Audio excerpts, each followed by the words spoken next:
If you want a book that puts a human face on the consequences of climate change, then today's book just might be for you. Today, I'll be reviewing Fire Weather, A True Story from a Hotter World by John Vaillant.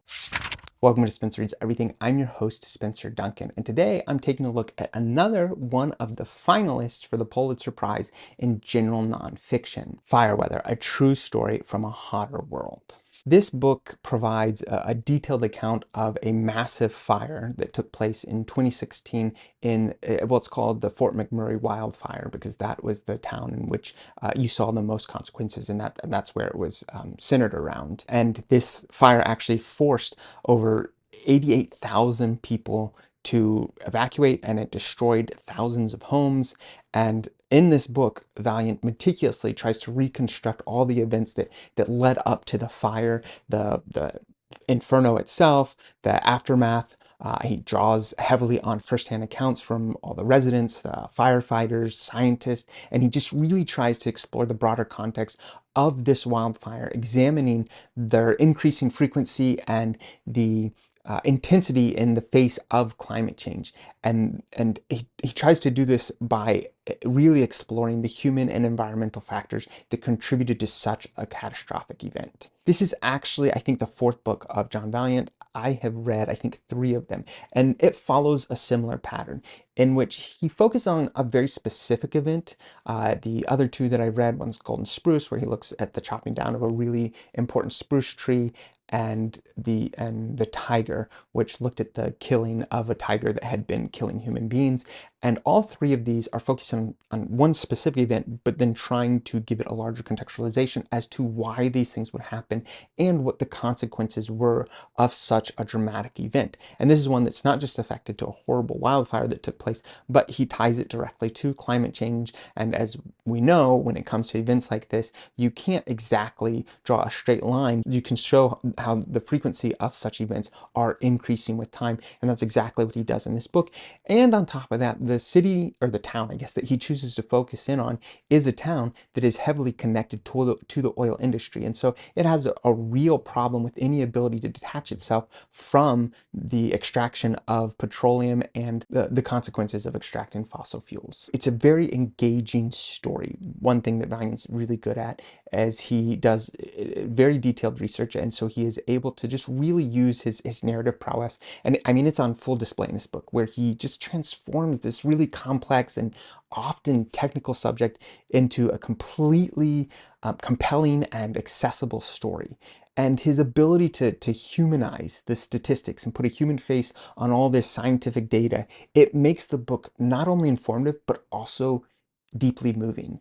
And so as you're reading this, regardless of your opinion of climate change as a whole, or of the individuals in this town that may be connected to the extraction of petroleum, you're still simply cheering for these individuals, because that is the basis of this book, is individuals and the life that they're living and their efforts at trying to manage a catastrophe that they themselves may have played a very small part in contributing to by being consumers of natural gas and petroleum, but they are only 88,000 people. And when we talk in terms of the scope of the whole world, their contribution is so insignificant. For them to bear such a significant brunt of this just doesn't seem fair. And even if the people in these towns were tomorrow say, let's go entirely green, so we no longer have to be connected to this industry, it wouldn't change the fact that they themselves still would have had a wildfire with increasing frequency. And these are the types of things that I think this book is trying to demonstrate, as it is drawing a much larger picture before it focuses in on this specific town and this specific wildfire. I think that's one of the greatest strengths of this book, is that balanced perspective that it gives. It puts a human face on the individuals involved in this wildfire, the firefighters, the scientists, the people that work for petroleum companies. All of them are still going to be dramatically affected by this fire. And when the flames come, what they did for a living will have zero consequence on just how much their house is put in danger, or how much they themselves can change the outcome of this major wildfire. There is some technical jargon that could make it a little harder to fully embrace. It is kind of long. I wouldn't say it's too terribly long. I thought the pacing generally was well done. I definitely would not knock it for the pacing, although I think I've seen some reviews say that they think that that was one of the things that maybe made it a little harder to get into. But I felt like almost everything that he added to give it context was valuable. And so I didn't feel like the pacing dragged it down. Who is this for? I would say it's, first of all, for anyone that has read John Vaillant and enjoyed his stuff.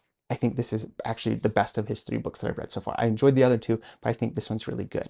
I actually personally think this should have won the Pulitzer Prize. I think it's better than the one that did win and the other finalists. This would have been my choice, but I'm not one of the people that choose that, so what does it matter what I think about that? But I do think that people that enjoy a good nonfiction, especially something that is exploring a major issue going on right now in the world that is only going to be exacerbated with time, I think this is a great way to look into that, and looking at one example, how it can give insight into a much larger problem. Who is this not for? Well, I would say people that aren't interested in exploring natural disaster, and I think that's perfectly fine. If that's not your cup of tea, then I don't think you're going to enjoy reading this. I will say that, well, I hope this isn't a spoiler, but not too many lives are lost, at least not lives of people that you get close to through the narrative.